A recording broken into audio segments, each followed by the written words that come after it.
Hi y'all, welcome back to Sarah Grace Cookie Company. If you're new here, I'm Sarah Grace and I teach people how to make beautiful, delicious, homemade sugar cookies. Those fancy decorated kinds that you see in the videos on Facebook and Instagram.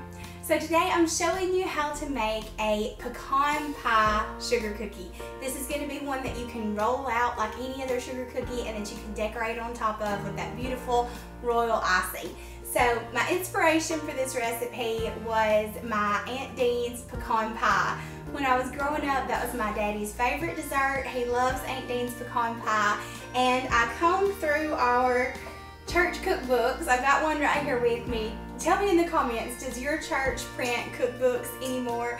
I don't think our church has done it for a while, but when my husband and I got married, his grandmother gave me all these great church cookbooks that I referenced. Let's get started. So we're going to start by making the filling of a pecan pie. This is just like a regular traditional southern pecan pie filling. Again, that came from the church cookbook. I've got my oven preheated to 350 degrees.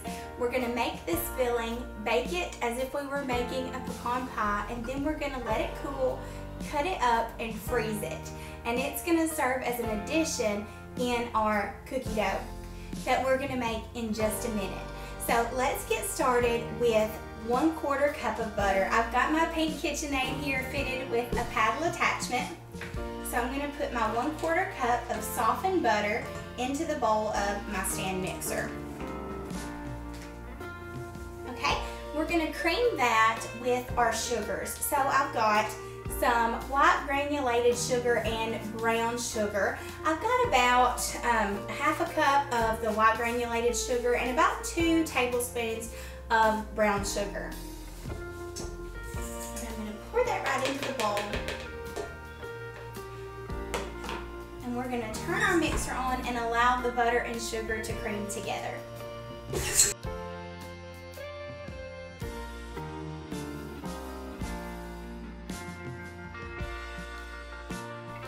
Okay, so we've creamed the butter and sugar together, and that butter has gotten lighter in color, and the sugar crystals have had a chance to kind of aerate the butter and make it nice and light and fluffy. So next we're going to add 1 egg. I like to use extra large eggs. I just find that it makes your baking so much better. It kind of takes it up a notch when you use those grade A extra large. We're going to whip it slightly. Just give it a little encouragement to disperse. That's the oven letting me know it's preheated. So it's ready for us when we get to that point. And we are going to cream this together.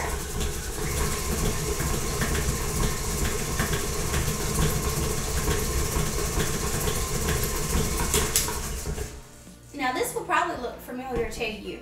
This butter sugar mixture is very similar to the way we start a batch of cookie dough. But we're about to change it up a little bit because we're going to add about a teaspoon of vanilla extract and then some corn syrup. So the corn syrup is what's going to make this nice and thick and sticky and delicious. That might have been a little more than a teaspoon. So now we're going to add a 1/4 cup plus 2 teaspoons of corn syrup. So the recipe called for dark corn syrup, but I didn't have any on hand and I thought light corn syrup would be better. So I'm just going to add my light corn syrup. That's partially why I added the addition of the brown sugar. I wanted to kind of give it that caramel note, but not have it quite so dark.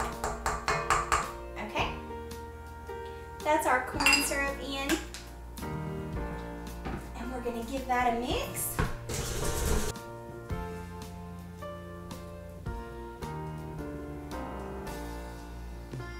Okay, now we are ready to add in our pecans. I have 3/4 cup of pecans going into our bowl. These are chopped pecans. I just bought them pre-chopped. But if you wanted them to be a little bit smaller, if you're worried about having lumps and bumps in your cookies, I really don't worry about it much because they're pretty small, chopped from the store. But if you really want those nice flat cookies, you could go through and run them through the food processor if you want to. So I'm just going to give these a quick blend on low. Now I'm going to grab a nice big Pyrex dish. I think this is a 9 by 13 if I'm not mistaken. We just want want something kind of long and shallow. That way this will bake up nicely so that we can freeze it right inside the baking dish. We're just pouring this into the pan. Ooh, that looks gorgeous.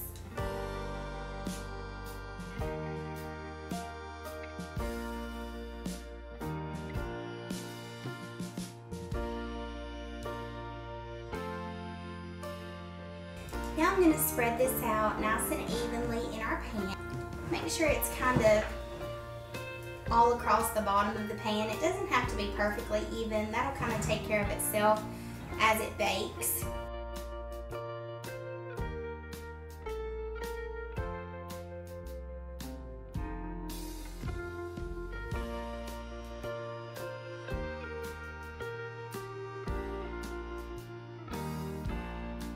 I'm going to take this to the oven and allow it to bake for about 40 to 45 minutes. Then when we take it out, we'll allow it to cool and it'll be ready to freeze. See you in a minute. I wish y'all could smell how good that pecan pie filling smells in the oven right now. My whole house smells amazing. So next we're going to move on to the actual cookie dough portion of the pecan pie cookies. So this is a pretty typical sugar cookie recipe. Anytime I flavor a recipe or create a new recipe, I just adapt the existing recipe that I have. So I'm starting with 2 sticks or half a pound of unsalted butter. I'm kind of using my sink as a trash can today. I'll clean it out later. I'm adding my 2 sticks of unsalted butter to my mixer with a paddle attachment. And I'm adding in 2 cups of granulated sugar. Oh, excuse me, 1 cup of granulated sugar. My bad. Now the key to really yummy, soft sugar cookies is creaming your butter and sugar until they're nice and light and fluffy. It's not enough to just turn on the mixer for a second and let them incorporate. Mixing them is not enough. You want to fluff them, and when the recipe says cream them together, that means you want to whip these together until the butter is the color of heavy whipping cream. So you want your butter to go from that pretty bright butter yellow color all the way to a nice white color like my fridge or my cabinets here. So we're going to cream that until it's nice and fluffy. You'll be able to notice a visible change, and this should take like probably 2 to 3 minutes. You'll want to pause midway through to make sure that all the butter is getting creamed together. Scrape it down from the sides of the bowl to make sure that there's not going to be any left that isn't creamed together. What the butter is doing, well, what the sugar is doing is it's aerating the butter. So it's whipping a bunch of air into that butter. And that's what's going to make your cookies so yummy and soft. So now we're going to add our eggs. We've got 2 grade A large eggs going in. I like to crack them in one at a time because I'm always nervous about having a bad egg. So I always do 1 egg at the time. And just mix that until it's incorporated.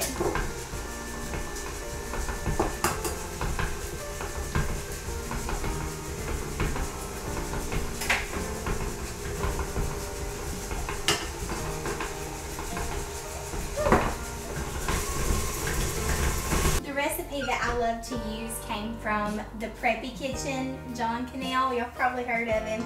He's really talented and has some yummy recipes, so go check him out. I just kind of adapted that sugar cookie recipe, and pretty much any recipe after that has flowed from there. So where we're going to depart from our typical recipe today is by adding some butter flavoring. This is Sours Imitation Sours. I'm not sure how you say that. Sours. Anyway, got it at my local grocery store, the Piggly Wiggly. You can get this, any kind of butter flavoring, butter extract, pretty much at any baking store. And this is just going to add a little bit. These cookies are already pretty buttery, but I'm going to add about 2 teaspoons of this just to kind of give it that pie crust flavor. We're going to be adding the pie filling in the form of the filling that we just made, but this is going to kind of give you that buttery taste that you would expect when you bite into a pie crust. We're going to add a little more vanilla. because I love the taste of vanilla. You can adjust to suit your taste or the people who you're baking these for, their taste. But I like about a teaspoon to 2 teaspoons. And I'm going to give that another little whiz. That's nice and incorporated now. And we're going to add our dry ingredients. I've already sifted together my dry ingredients. I'm giving them a little whisk here, getting ready to put them in the bowl of my mixer. This is 4 cups of all-purpose flour, a 1/3 cup of cornstarch, and about a 1/2 teaspoon of salt. And that's all going to go in now. And we're going to add that in stages. We're going to do about 1/4 to 1/3 of that first and mix it in, and then we'll add the rest later. Beautiful, that's smelling so good. I love the smell of that butter extract. So now we're going to add about another 1/3 of this and incorporate that. This is looking so gorgeous and fluffy. I love the way that cookie dough looks when it's mixed. It's beautiful.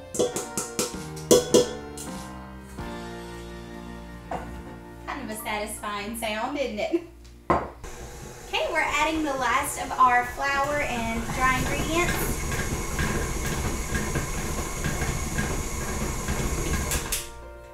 Perfect, and our dough is ready. Look at this beautiful, fluffy, cloud-like dough. This is delicious, and you can really taste that butter flavoring. My mama always said that if the batter and the dough taste good, then whatever you're baking is going to taste good too, and the dough tastes good. So we're going to set this dough aside for just a little bit. I personally do not like to chill my dough before I roll it. I like to roll it out at room temperature between a Silpat mat and parchment paper. So I'm not going to chill this. I'm just going to set it aside until the pecan pie filling is frozen and ready to cut up and incorporate. I'm just going to pop a top on this bowl. Okay, our filling is ready to come out of the oven. It took a little bit less than 40 minutes today. It was probably around 30, 25, probably because we did such a thin layer on the bottom. So just keep an eye on it, and when you notice that it's nice and golden brown like this, oh my goodness, that's so pretty. You want it to be nice and brown around the edges and still a little bit light in the middle, and it's going to be bubbling like molten lava, but that's okay. Go ahead and grab it and let it cool for just a minute, and once this is cool to the touch, we're going to place it in our freezer and freeze it so that it's kind of all stuck together and doesn't spread too much throughout our cookies. This pecan pie filling went into the freezer after it had just a minute to come to room temperature, and now it's easily breakable, and you can kind of break it apart as if it were something solid. So I'm going to start breaking this apart and placing it into the bowl with the dough, just breaking it into little pieces like this. You could place it into a Ziploc and kind of smash it with a meat mallet if you want to, or a strong spoon like this. Now, let me tell you, I did not put parchment paper down in my bowl as I had initially intended to, and it was a bad idea. This got really sticky in the bottom of that bowl. I had originally wanted to put parchment paper in there and forgot and didn't do it. So make sure you put parchment paper in here so that it doesn't end up getting stuck to the bottom of your dish. And then we're gonna add this into the dough. You don't want to take too long to break this up, because you do want to make sure it's still frozen. Okay, we're gonna give this a quick spin with the mixer just to incorporate that addition real quick.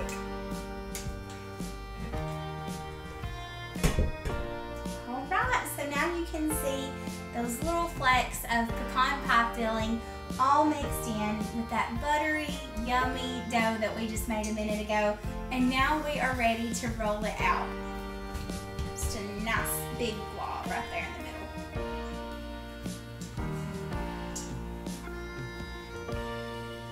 Now I'm going to place my parchment paper over the top and smush it down. Then I'm going to use my dough roller to flatten it out from this direction just a bit. We're just kind of getting it started. Then turn it back around, and you can use cake dowels, you can use paint sticks, whatever you have on hand to help you with the thickness of your dough. So I like to use cake dowels. You can find these at Walmart and most craft or cake supply places. They're just little small, like 1/4 inch round cake dowels, and I like to place them on either side of my dough, right on top of the parchment. And then I use my dough roller and that cake dowel. I just kind of rest it on the cake dowel and push so that the cake dowel helps me keep a consistent thickness. And then I repeat that on both sides with my 2 cake dowels. And then I just kind of go over the top in an attempt to make it even, but if it's not perfect, don't stress about it. It's gonna be all right. There we go. That looks pretty nice and smooth to me. Let's do the big reveal and watch the parchment come off of this dough. So excited.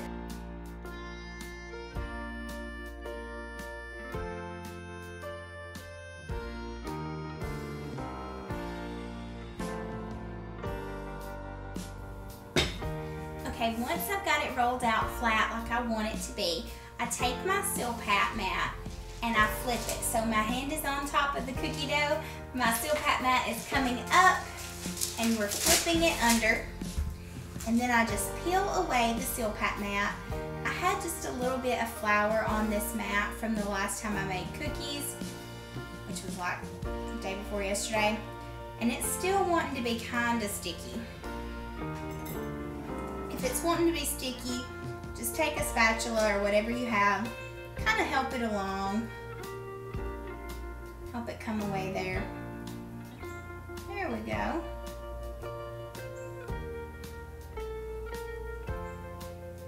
Just kind of encourage it. Then on the next little bit that I roll, I'll do a little extra flour. Now it's ready to top with a bit more parchment.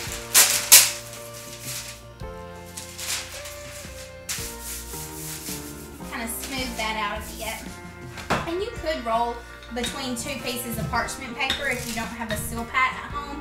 I just think it's really handy to have the Seal Pat because it helps it stay in place on the counter. So once this has been rolled out and is nice and flat, it's going to go onto a baking sheet, and I'm going to freeze it in the freezer for 15 to 20 minutes before I cut out my cookie shape.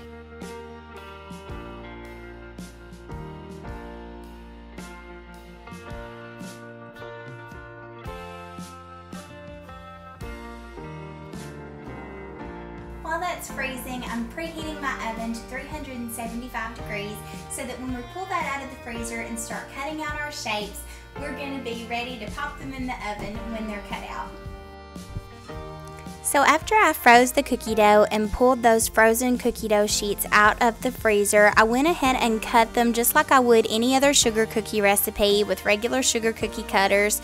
Any cutter will be fine. If you're using the 3D cutout cutters that are kind of like the plasticky feeling type, like you buy from Etsy, you might want to allow your dough to thaw for maybe 10 to 15 minutes just to allow you to have an easier cut. If you're using metal, it's a little bit easier to cut into that frozen dough. I went ahead and baked these on a baking sheet lined with either parchment or a reusable baking mat. You can buy those at Walmart. And I baked these at 375 for 7 to 8 minutes. Just go ahead and start watching them at the 7-minute mark because everyone's oven is different and sometimes they'll bake at a little bit different temperature and different rate. If you like your sugar cookies a little bit less done, go ahead and pull them out when they're no longer shiny, as soon as they've hit that no longer shiny point. But if you like them to have a bit more of a caramel flavor, you want them to be a little bit more crispy or crunchy, then wait until they're a little bit more golden brown and brown on the bottom. Allow these to cool on a cooling rack or just on the pan before you decorate them, and these will be perfect for decorating just like any other sugar cookie recipe. I was really pleased with how they turn out. I thought they tasted delicious, and my husband even liked them, and he's been trying sugar cookie recipes for a while now, so I think he's got the hang of it.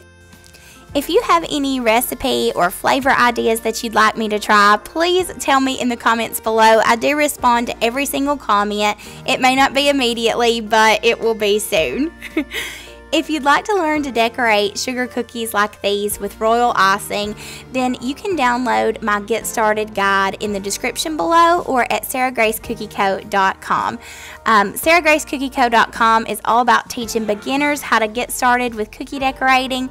It'll take you step by step through the whole process, and that Get Started guide that you're about to see on the next screen is going to show you exactly how to do that from the very beginning. So even if you have no experience with decorating, this will help you get started from the very bottom up. It shows you how to make the dough, how to make the icing, and a few basic decorating techniques once you've learned a little bit about consistency. If you like this video and you enjoy cookie decorating and baking content, consider liking and subscribing to my channel. I'd love to have you. Thank you so much for watching and have a great day. Bye-bye.